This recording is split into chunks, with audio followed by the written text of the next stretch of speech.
बड़ी खबरें। सुशांत केस में ड्रग्स कनेक्शन को लेकर एनसीबी एक्शन में है। आज सुबह एनसीबी ने रिया के घर जाकर समन दिया। एनसीबी 15 मिनट तक रिया के घर पर रुकी। एनसीबी ने रिया को सुबह 10:30 बजे तक पेश होने को कहा। एनसीबी ने रिया को 2 विकल्प दिए, कहा या तो हमारे साथ चलें या फिर खुद एनसीबी दफ्तर पहुंचे। आज ही रिया से एनसीबी पूछताछ करेगी। पूछताछ के बाद रिया की गिरफ्तारी भी हो सकती है।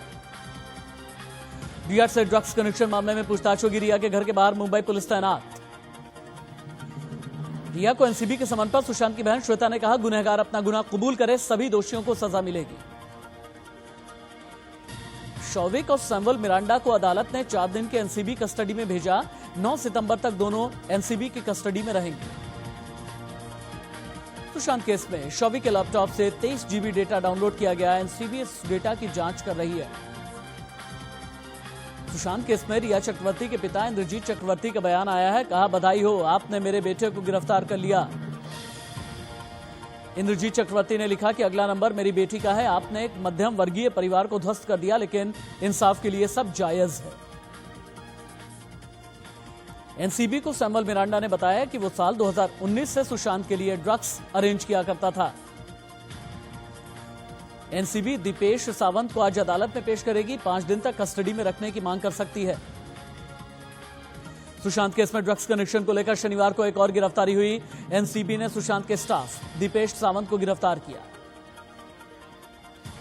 दीपेश सावंत ने माना कि रिया और उनके भाई शौविक के कहने पर उसने ड्रग्स खरीदा था। ड्रग्स मामले में अब तक 8 लोग गिरफ्तार हो चुके हैं। एनसीबी के डेप्यूटी डायरेक्टर केपीएस मल्होत्रा ने कहा कि केवल बॉलीवुड ही हमारा टारगेट नहीं है। जिसका भी नाम ड्रग्स की खरीद फरोख्त में आएगा उस पर एक्शन होगा। सीबीआई ने कल सिद्धार्थ पिछानी से करीब 7 घंटे पूछताछ की। पिछानी करीब 8:30 बजे डीआरडीओ से निकला। सीबीआई ने संदीप सिंह से भी लंबी पूछताछ की। संदीप से आज फिर पूछताछ हो सकती है। सीबीआई ने सुशांत की दोस्त स्मिता पारिक से भी पूछताछ की। स्मिता ने कहा कि सुशांत आत्महत्या नहीं कर सकते। सुशांत की बहन मीतू सिंह से सीबीआई ने करीब 5 घंटे तक पूछताछ की। मीतू से 8 से 12 जून को लेकर के सवाल किए गए।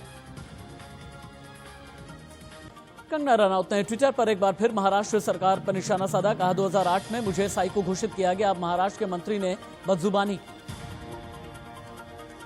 कंगना रनौत ने संजय राउत पर भी शायराना अंदाज में हमला किया। लिखा, मेरी हिम्मत को परखने की गुस्ताखी न करना, पहले भी कई तूफानों का रुख मोड़ चुका हूं। कांग्रेस नेता प्रफुल्ल पटेल ने कहा कि मुंबई और महाराष्ट्र ने कंगना का स्वागत किया है। कंगना को इतनी गंभीरता से लेने की जरूरत नहीं है। मॉस्को में शंघाई सहयोग संगठन की बैठक के बाद रक्षा मंत्री राजनाथ सिंह तेहरान पहुंचे।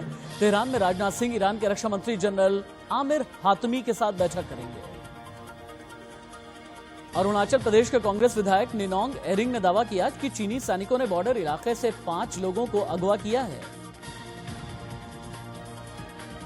कांग्रेस विधायक ने कहा कि कुछ महीने पहले भी इस तरह की घटना हुई थी। चीन की सेना को जवाब देना चाहिए।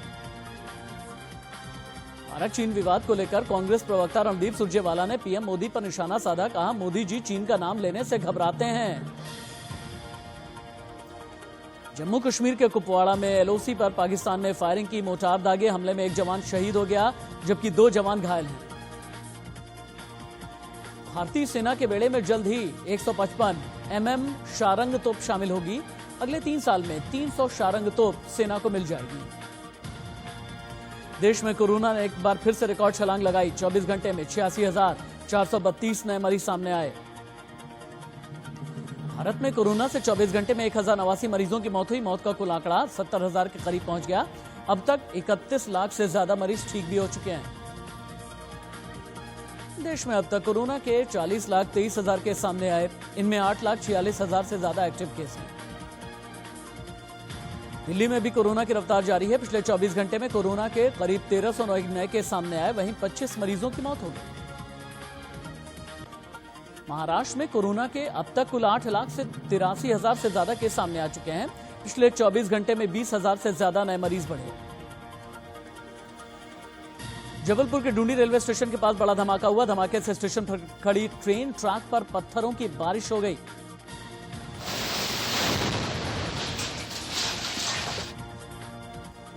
यूपी के गोंडा में एक नाले पर शिक्षकों ने पहल करते हुए लकड़ी का पुल तैयार किया, जिससे 200 बच्चों को स्कूल आने जाने में आसानी हो गई है। यूपी के गाजीपुर में गंगा रौद्र रूप में बह रही है। आसपास के गांव में पानी भर गया। बाढ़ के पानी से किसानों की फसलें बर्बाद हो गईं। दिल्ली एनसीआर में बारिश की वजह से गुरुग्राम में जगह जगह जलभराव हुआ, लोगों को परेशानी हुई। Ease of doing business ranking में यूपी ने बड़ी छलांग लगाई।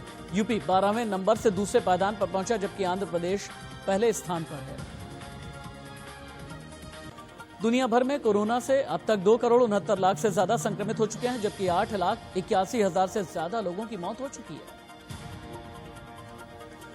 श्रीलंका के पूर्वी तट के पास तेल टैंकर में भयंकर आग लग गई। इंडियन कोस्ट गार्ड और नौसेना की टीम ने रेस्क्यू ऑपरेशन में 22 लोगों को बचाया।